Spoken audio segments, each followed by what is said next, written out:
Halo teman-teman, welcome back to my YouTube channel. Balik lagi sama Diani, dan di video kali ini kita akan sharing-sharing seputar TMT, SKCPNS, dan SPMT. Kenapa tiga hal ini? Karena ini berpengaruh terhadap kapan teman-teman harus resign bagi yang sekarang masih bekerja di tempat kerja yang lama, kemudian kapan teman-teman mulai aktif bekerja sebagai CPNS, dan kapan teman-teman bisa terima gaji. So, buat kalian yang penasaran, simak video ini sampai selesai. Nah, jadi TMT ini adalah singkatan dari terhitung mulai tanggal. Biasanya TMT ada di SKCPNS dan ada juga di SPMT. Nah, TMT di SKCPNS ini merupakan tanggal resmi teman-teman menjadi pegawai di instansi yang teman-teman lulus. Jadi misalnya teman-teman CPNS Kemenak gitu ya. Nah, berarti TMT di SKCPNS adalah tanggal di mana teman-teman ofisial menjadi pegawai di Kementerian Agama. Begitupun di kementerian atau lembaga yang selainnya. Nah, jadi SPMT ini adalah surat pernyataan melaksanakan tugas. Nah, di SPMT ini adalah tanggal resmi teman-teman mulai aktif bekerja. Nah, jadi nanti nih ketika teman-teman ada TMT di SKCPNS, bisa jadi teman-teman tuh belum mulai aktif bekerja ya di Kementerian Agama atau di kementerian lainnya atau di Pemda dan seterusnya gitu ya. Nah, jadi itu tuh baru tanggal resmi atau ofisial teman-teman menjadi bagian dari pegawai di instansi tersebut. Sedangkan nanti teman-teman mulai aktif bekerjanya kapan? Yaitu adalah mulai tanggal yang ada di SPMT. Nah, biasanya di SPMT itu ada tuh telah nyata melaksanakan tugas sejak tanggal berapa. Nah, tanggal itu teman-teman mulai aktif bekerja di satker di mana teman-teman nanti ditempatkan. Jadi pertama, nih sekarang nih kan teman-teman sedang ada di tahap pemberkasan atau pengisian DRH. Kalau teman-teman sudah submit, nanti tahap berikutnya adalah panitia instansi mengusulkan NIP-nya teman-teman ke BKN. Nah, BKN nantinya akan melakukan verifikasi dan kalau berkas teman-teman semua clear, itu akan di-ACC oleh BKN. Kalau sudah di-ACC, mereka akan menerbitkan pertek atau persetujuan teknis NIP.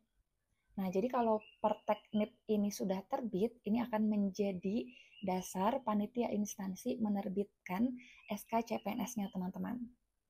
Nah, setelah SK CPNS-nya teman-teman terbit, berikutnya dari panitia satker akan melakukan pemanggilan ke teman-teman semua untuk nantinya ada penyerahan SK CPNS ya, terus nanti akan diserahkan juga yang namanya SPMT. Nah, SPMT ini nanti akan menjadi dasar penggajiannya teman-teman. Jadi dasar penggajian itu adanya di SPMT. Belum lama ini itu ada yang namanya rapat panitia CSN Kemenak. Dan salah satu poin yang dibahas adalah kapan TMT di SKCPNS. Nah, aku mau informasikan ke kalian, jadi buat teman-teman juga bisa persiapan ya. Nanti kalau tidak ada perubahan, TMT di SK CPNS-nya teman-teman CPNS Kemenak itu adalah tanggal 1 April 2024. Nah, ini baru TMT di SK CPNS ya teman-teman. Nah, ini serentak nih seluruh satker, baik itu kanwil atau mungkin perguruan tinggi, keagamaan negeri, dan seterusnya. Nah, tapi SPMT-nya itu bisa jadi berbeda-beda antar setiap satker, karena ini menjadi kebijakan satker masing-masing. Nah, jedanya itu bisa jadi berbeda-beda ya. Misalnya ada yang kurang dari sebulan, ada yang jedanya sebulan dari TMT CPNS, ada yang lebih dari sebulan. Nah, biar teman-teman ada gambaran, aku mau kasih tahu pengalaman aku dulu ya. Jadi kalau aku dulu tuh TMT di SK CPNS-nya tanggal 1 Desember. SPMT-nya itu ada di akhir Desember, jadi sekitar tanggal 20-an Desember teman-teman. Nggak sampai 1 bulan ya, itu sudah dipanggil dan mulai aktif bekerja di satuan kerja tempat aku melamar. Nah, tapi teman-teman bisa jadi di satker yang lain tuh ada juga yang jadinya sebulan, kayak di 1 Januarinya, terus juga ada yang di Februarinya, itu beda-beda ya teman-teman ya. Jadi ini sebagai gambaran kalian aja. Tapi kalau di satker aku tuh alhamdulillah cepet gitu ya. Jadi adik angkatan aku, adik CPNS angkatan aku juga mereka jadinya tuh dari TMT SK CPNS sampai SPMT tuh nggak sampai 1 bulan. Nah, jadi kalau saran aku sih teman-teman, buat teman-teman yang masih bekerja di tempat kerja lama, mungkin bisa dipersiapkan ya terlebih buat teman-teman yang dulu kayak aku ya, ada kebijakan 1 month notice, jadi nggak bisa dadakan gitu resign-nya, kecuali yang bisa dadakan fine-fine aja nanti teman-teman resign-nya dadakan gitu ya. Tapi kalau yang butuh 1 month notice, teman-teman silakan di prepare gitu ya, kapan teman-teman resign. Kalau saran aku sih kayak di uh, penghujung April gitu ya, kayak di tanggal 20-an tuh teman-teman udah free aja gitu ya kalau saran aku.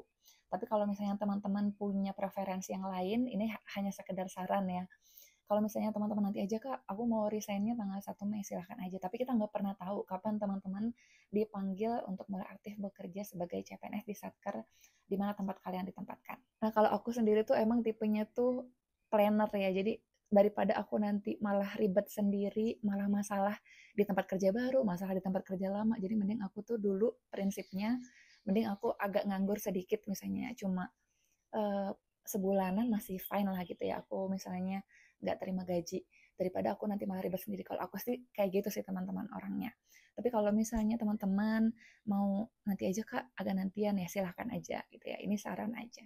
Nah terus aku mau cerita sedikit, jadi waktu dulu aku dipanggil ke satuan kerja, itu tuh aku nggak langsung yang mulai ngerjain pekerjaan aku sebagai pengampu jabatan gitu ya, tapi aku tuh di situ ada orientasi dulu. Orientasi itu kayak gimana nanti aku ceritain di VT yang berbeda ya teman-teman, insya Allah.